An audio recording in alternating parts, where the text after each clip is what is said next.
Love my hair. You what? Love my hair. Look at it. Y'all see? You better do it, girl. I know. I love What? it. Say what? Love my hair. It looks beautiful. Thank you, girl. What's up, you guys? Beautiful people, what's up? What's up, YouTube? And as you can see, I'm going to show you in that previous video, I'm going to show you how I got to that and that look. And as you can see, she loved her hair, as you heard her say. So this is a quick weave, and this is a glue protectant that I'm using. This is a glue protectant. So this is making it to where it's putting a barrier between the hair and the glue. So once you put the glue protectant on, when you glue the tracks down, the glue doesn't seep down into the hair and pull the hair out. This protects the hair. So I'm making it easy for you guys to subscribe. All you have to do is scan the QR code. Just scan it, and then it's going to take you to my YouTube channel, Sugar Salon TV. And then you just smash the living heck out of that subscribe button. And thank you so much for being a new subscriber. I appreciate you in advance, and thank you in advance. If you're already a subscriber, thanks for watching. Give me a thumbs up, please, if you're watching this video. And if you are new and this is your first time ever watching one of my videos on my channel, welcome to my channel. It's Sugar Salon TV. I hope you'll decide to become a subscriber too. And I have over 30 years in the industry. I'm a previous past salon owner that had a brick and mortar. My husband and I, and it was commission and booth rental. Busiest salon in the area, won numerous awards. By the grace of God. So I'm gluing in tracks right here. And again, that protectant is going to make it to where the glue doesn't seep down into her hair. And this is her first time ever having a quick weave. Now, my opinion on quick weaves is they are okay as long as you don't wear them all the time. You know, if someone already has hair loss and doesn't have hair because due to hair loss, then, you know, it's going to be okay for you. But if you wear them too often, even with the protector, I don't advise my clients to wear them all the time, and they don't. So as I said, this client has been coming to me for well over 2 years, for quite a while. And this is her first quick weave. So I'm giving her a new look. So the look you saw at the beginning when she was saying in the video that she loves her hair, I'm going to simply show you in this video how I got to that look. This video is not a long video at all. So just keep watching. And again, I hope you subscribe.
So as you can see, I'm almost done. I'm at the top of her head.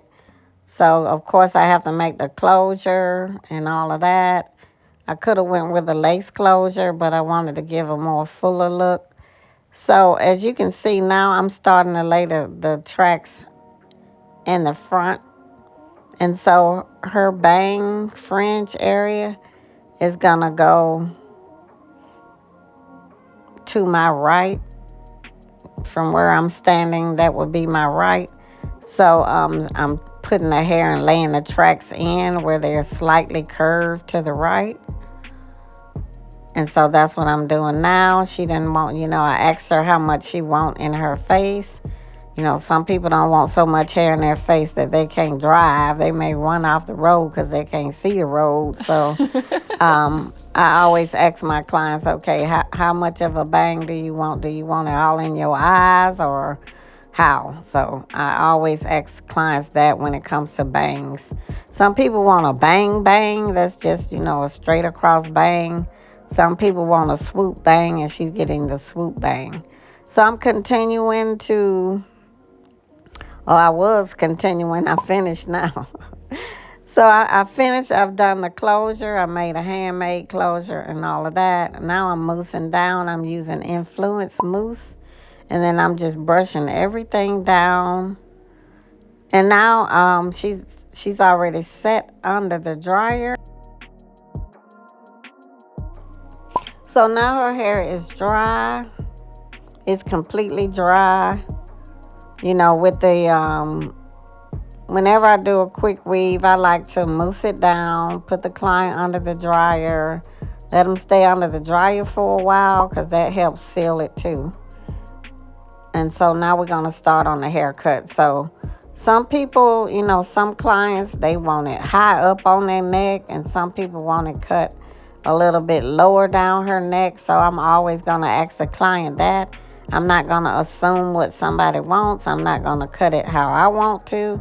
I'm going to ask them because some clients want a lot of their neck showing, and some people prefer that their neck be covered. So that's what I was doing there. I was inquiring with her about what the length that she wanted. What was the length? So now, since it's not really a bob, but I'm kind of over directing back, which will keep length to the front. So when I pull that hair back towards the back, it's going to keep the hair in the front a little bit longer. So I'm now walking around in the front of her so I can check both sides to make sure that the left and right side and the front are the same lengths. And so now I'm going to do a little bit of layering. First, I'm going to start with my shears, and then I'm going to go back and do a little bit more detail work with the razor comb. So I'm just doing some cutting here, because what I'm going for is a longer length at the top and shorter in the back. I initially cut the back when I was asking her what length, how long did she want it on the nape, which is the neck. So I cut that first because that's going to be the total length. I cut the length first, and now I'm going in and I'm cutting some layers with my shears. And as I just mentioned, I'm going to go back and do a little bit more tweaking with the razor comb. So just doing a preliminary cut with my shears, and then going to go back with the razor. So now all I'm doing is the cut that I'm doing now, where you see I'm just adding a little bit of layering because she wanted some layers. Whenever clients get things, I don't assume I know what they want. I have them send me pictures, So now I'm just cutting some layers in with the razor comb. And the reason I'm going so softly is because I don't want to cut a lot of the hair off, just to, add some layers to it. So, but I always ask for pictures. And even though the clients send me a picture when they come in for their appointment, I still discuss everything with them. I still ask them questions about how they want it. Because at the end of the day, this is the service industry that I'm in. And as I mentioned, I'm using that razor comb now. So with this being a service industry, I'm servicing the clients.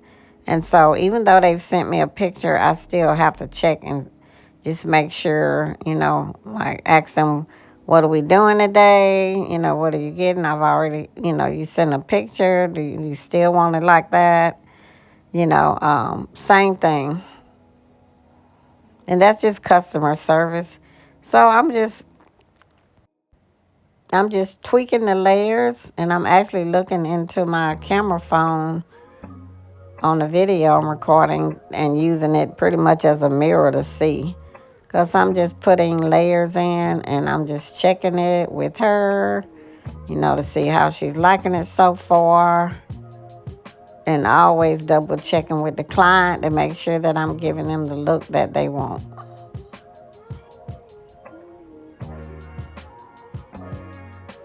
So continuing to cut layers with that razor comb, and now let's curl the hair. So again, she sent me a picture of what she wanted. So again, I'm going for the picture. The picture she sent me had pretty much a lot of curls in it. So, and even though you curl the hair, that curls, they'll drop at some point. They ain't gonna last forever. Jesus ain't gonna be back, and she still got curls in her hair. So so they will start to drop. But the picture that she sent to me, it is a layered look with the length to just touching the shoulders, and then with a I don't want to say a tight curl, but with some curl. So this is getting redundant because I'm curling. So I sped up the video. Hope that's okay with you guys. And if you don't mind, give me a thumbs up. Like this video. Drop some comments down below and tell me what would you like to see on my channel. I mean, I just do what I think you guys might want to see. But at the end of the day, I don't know what you want to see. So unless you drop comments below telling me what you want to see on my channel, or what would you like to see me do. And if it's something that I do, I will definitely put it out here for you. So now I'm curling on her left side. So with this being the left side, with it being the front, I'm curling those curls going back towards the back of her head. So I'm taking the curls back. The curls in the front, I'm taking them backwards. Back towards the back of her head. And I'm still making sure that the curl stays kind of loose and not too tight. Of course, I'm going to rake the curls out. But, with the rake combs and stuff, even though you're raking it and you're using a comb, it's not going to pull out all the curls. It's just going to loosen them up. So now I'm on the right side, which is a longer side. Not really longer, but it's more hair on this side because it's falling to the right. So again, I'm taking the curls back towards her head. The back of her head, the nape of her neck, backwards. That's the way I'm curling them. So again, I'm making sure I don't curl too tight. And so let's style. So now I got my big rake comb, and I'm just raking out. Some people use this same comb to detangle hair, because I do too. And as you can see, I left the length a little longer on each side. In the front, pretty much like a bob. Pretty much this cut is a bob. And now I'm just, and it's a bob with layers. So now I'm just doing the finishing touches. Putting some a little oil on there. There you go. Play in it, girl. Play.